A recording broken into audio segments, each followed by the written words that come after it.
of they think being smart is operating from a position of I don't really know what's going on. I'm just trying to figure it out, man.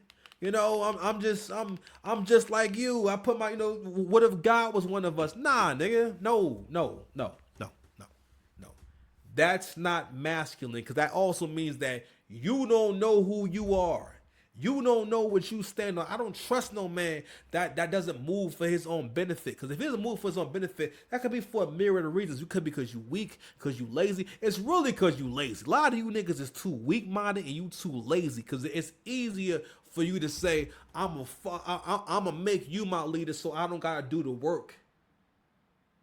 What we listening to is the kind of men who don't want to lead the world. A lot of black men don't realize you don't have it in you to conquer nothing. If you want, you're not even a play conqueror. You don't even think in your mind like, yo, I assume the personality or the traits of what I think a conqueror is. I'm not saying you gotta be actual conqueror, but in general, the like pursuing things to conquer is not natural to you, right? Like in your mind, your ceiling is down here, and you don't realize it. You think that's fly. No, it's not fly. I'm very much on the ground, very much right now.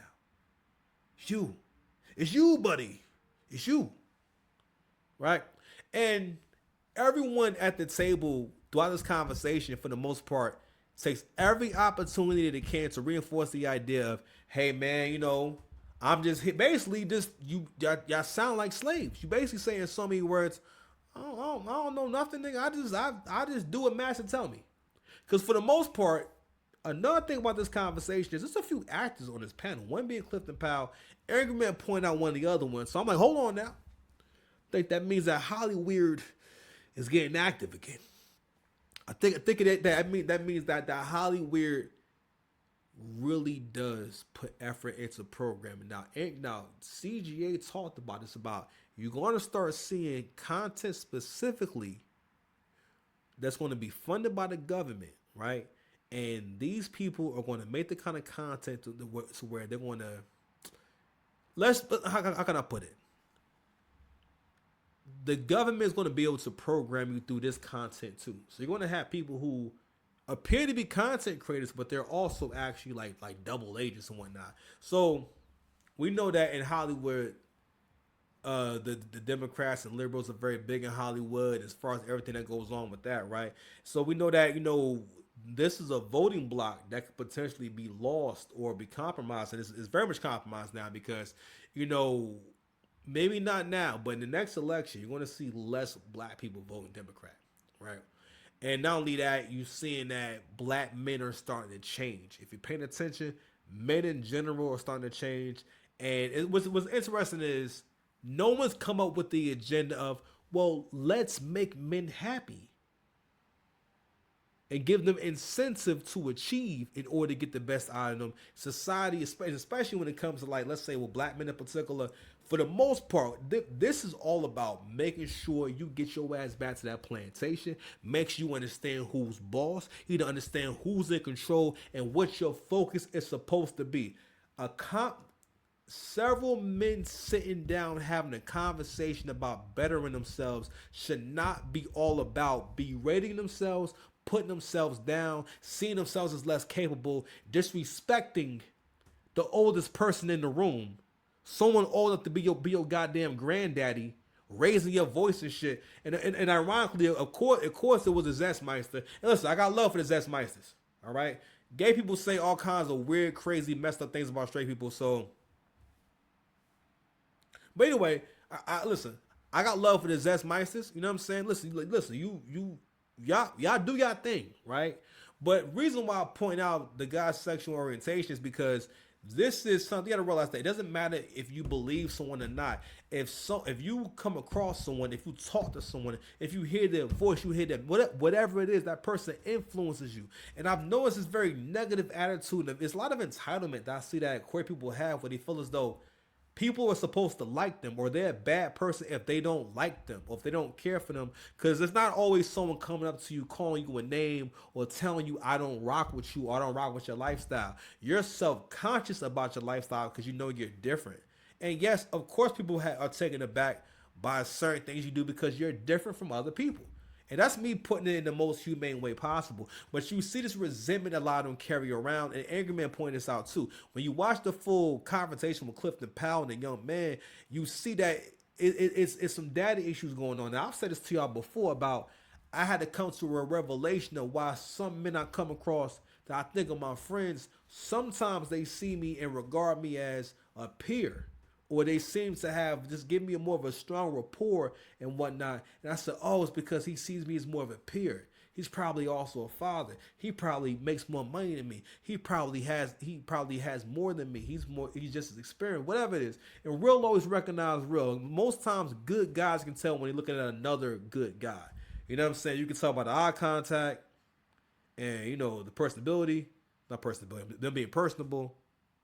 Or that nigga could be gay. I ain't gonna lie. Nigga could be a nigga on down low. Cause, you know, I don't know if the camera captions this shit or not, but I'm actually very handsome in person. Just saying though. You know what I'm saying? I'm just saying. You know what I mean? You know. Who are these niggas? I cried laughing when I you know what I mean?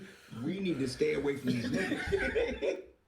Stay away from these niggas, man. So, all right, without further ado, let's go ahead and play this shit. I'm trying to get faster with my content. I'm trying to get, you know, faster with everything. You know, the Kung Pao going on. All right, let's see what we got here. So now I'm ready to content, baby. I'm ready to content. I'm gonna show y'all this real quick, and I think I'm gonna try to show y'all one more thing, yo.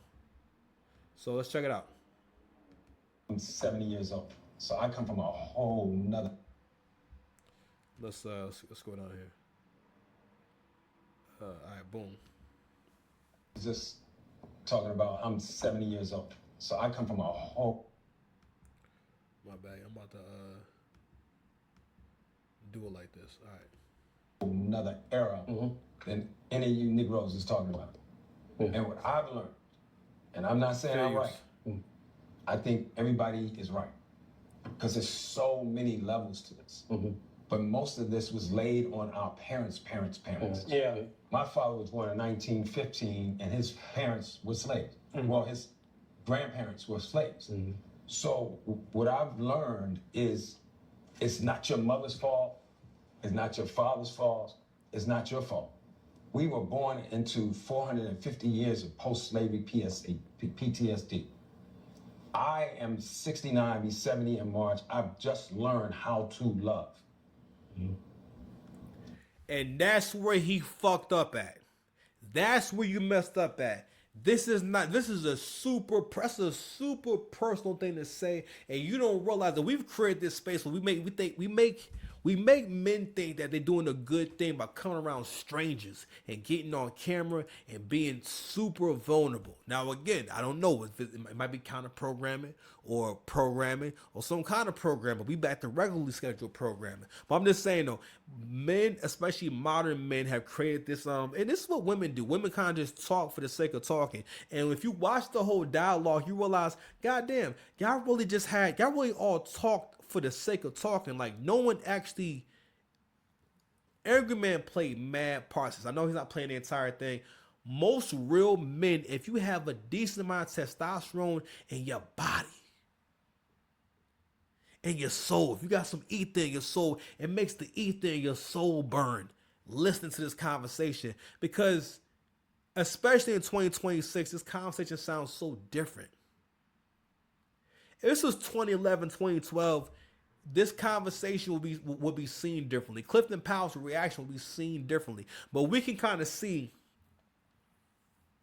and I'll say this, there wouldn't have been no black male media like myself to get on here and speak on this shit. There wouldn't have been no black male media to talk about it from the black man's perspective. Because for the most part, like I said before, this conversation is always about making black men think, making modern men in general, but black men think in particular that you will never be adequate. You've always gotten everything wrong. And because you've gotten things wrong, or you have any flaws, or if you messed up in the past, or you wasn't perfect under some kind of impossible set of standards, I have the right to berate you. I have the right, because what you also seeing with the gay dude is the gay dude thinks that he has the authority, because this is a part of like liberal culture. And another thing